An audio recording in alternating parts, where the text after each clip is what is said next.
What's up, my know-it-alls? It's time for another video. Specifically, we're going to be reviewing the brand new episode of The Wheel of Time, Season 2, Episode 7, titled Dae'Mar. Now, for those of you who know anything, Dae'Mar means one thing and translates in the old tongue, and that is the game, or the great game, or otherwise known as the Game of Houses. You're going to find out why in just a second. Before all that, please like the video, subscribe to the channel. It helps us grow in the algorithms and lets everyone know that you want to be part of the Know-It-All Nation. How you feeling about the episode today? Good, actually. All right. Actually, yeah, pretty no, that's good. Awesome. All right, here we go. Let's get into it.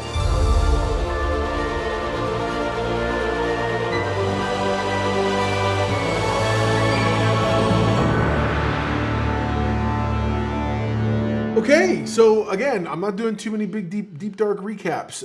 It's pretty simple. Rand meets up with the Amyrlin. She has, Swan Sanche has gone astray. She's the poor thing has decided that the tower law has been in place for 3,000 years. So what does she try to do? She tries to keep Rand and bring him on heels. They're going to take him back to Tar Valon. And Moiraine has other plans. Above and beyond that, though, Lan takes a good look out and says, hey, you know what? There's got to be more going on here. He goes to see Logain, offers him the promise of freedom to find out that Logain sees threads around Moiraine, implying that there's something going on there. She maybe has not been stilled, which immediately made me remember, that's right, the Forsaken have the ability to tie off weaves. It's an ancient skill that's been lost. And so I was seeing it kind of resurface. I was like, oh my gosh, that's right. I remember that. Very exciting to see that development. And then Rand, of course, is dealing with the fact that he's trapped. And so he calls on, who else? Lanfear. Asks for her help. And man, she just starts stalking through the town. She's ruthless, man. Bro. Like, boom, boom.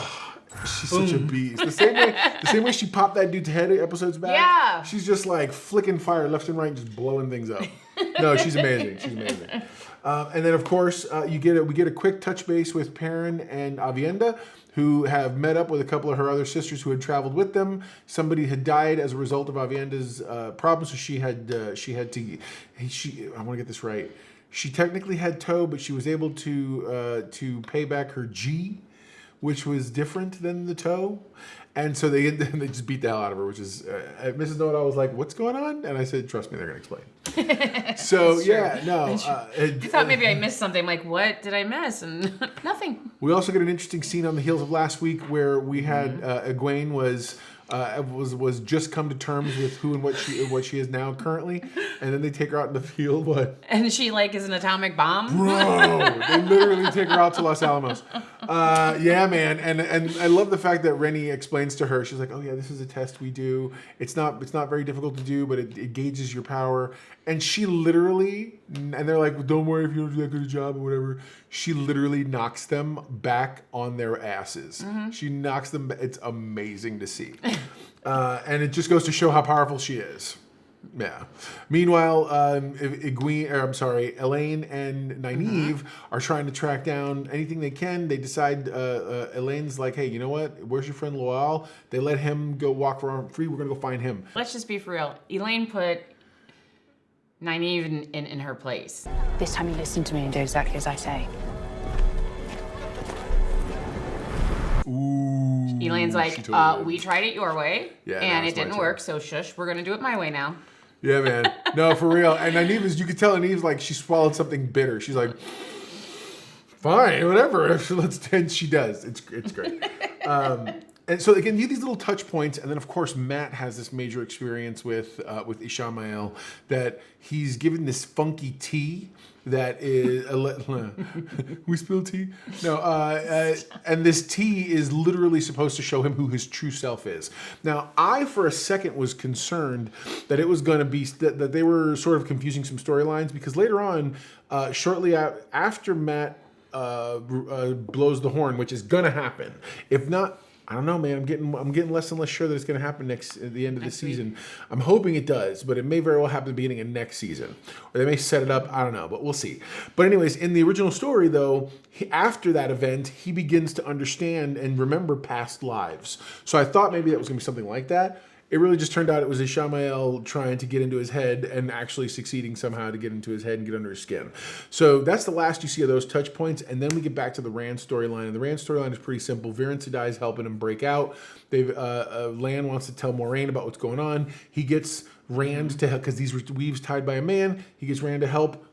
Rand Boom. cuts Moiraine free of her. It's more or less like poke. Yeah, totally. Literally the ultimate boop.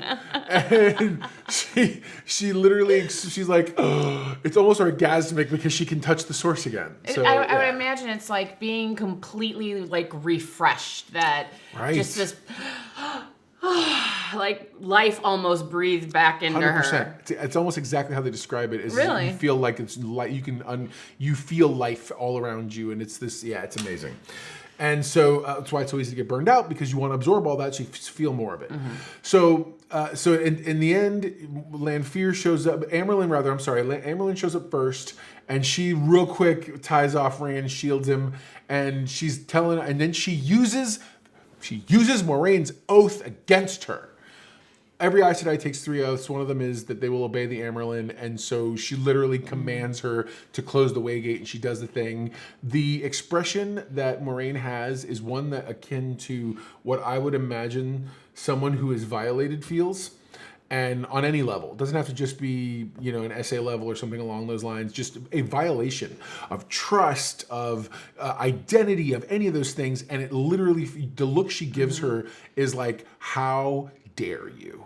And she is so livid, and then Lanfear strolls up Like nothing. Oh, like she is exactly as powerful as she is. And the Amyrlin, you want to talk about someone that owns it? For real? No, legit. Lanfear owns it. Oh, and then what does the Amyrlin do? Tries to be all big and bad and Amyrlin-like, and Lanfear does one of her little hand flips. Yeah, nothing big, just. Yeah, and just blows her back. And I don't know if she killed her or broke her something, but she was in rough shape when they left. And Rand, Moiraine, Lanfear, and they leave, and they leave together. Mm-hmm. So yeah, man, that can't look good though if you're the Amyrlin and you're still alive, watching that happen. Yeah, it's rough. Let's talk about what's her name, the Red.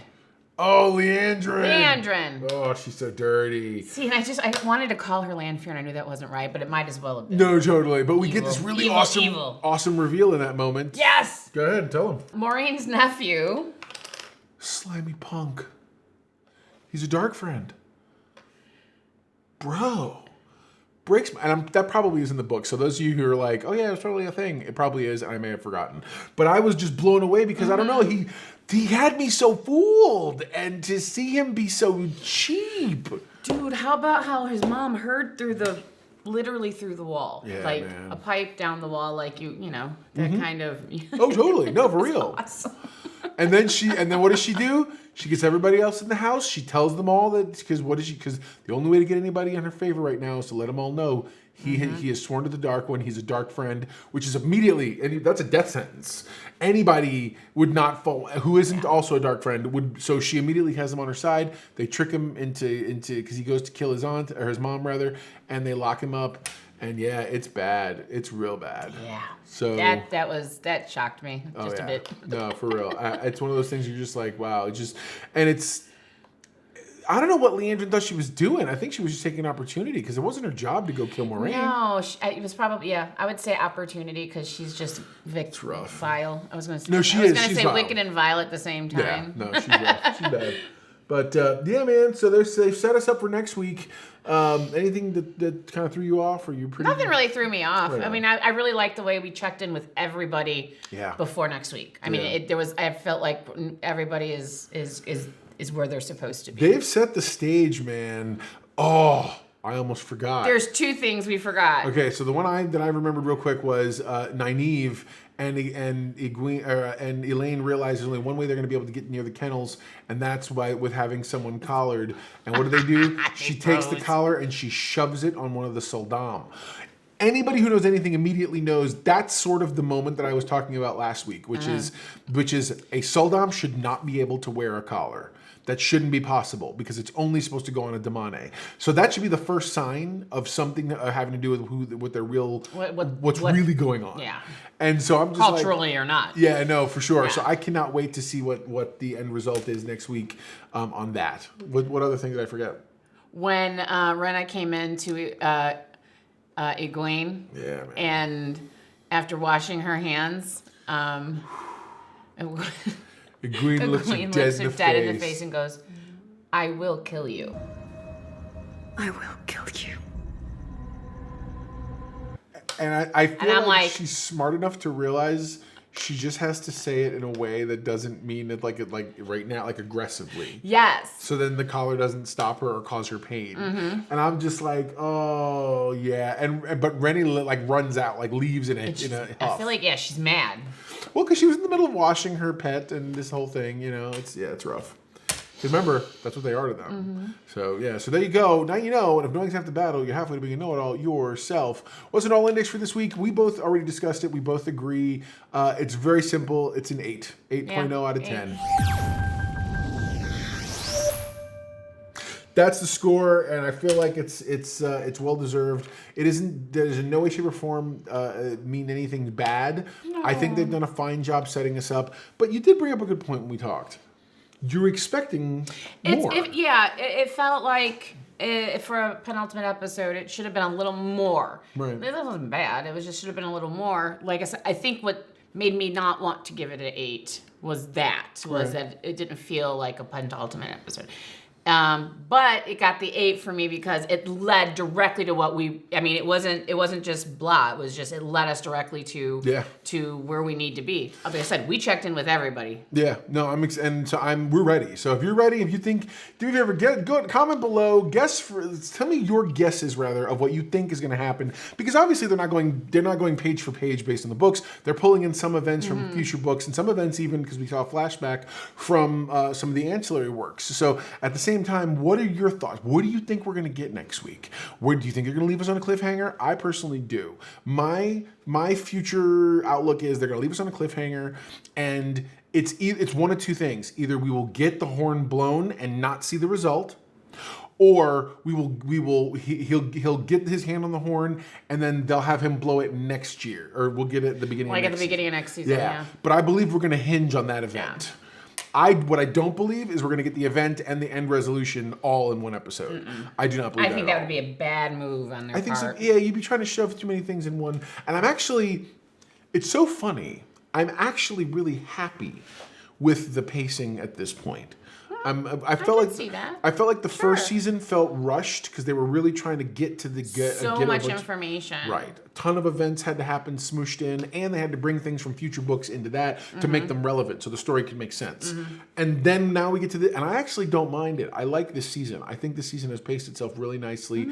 I'm excited for what's coming. Hopefully you are too. We'll talk soon. Do you have any other last thoughts? No, that was it. Right. It was a great episode. Well, then we'll see you next week for the for the finale of the season. Never forget, everyone loves a know-it-all. That's right. We'll talk to you guys later.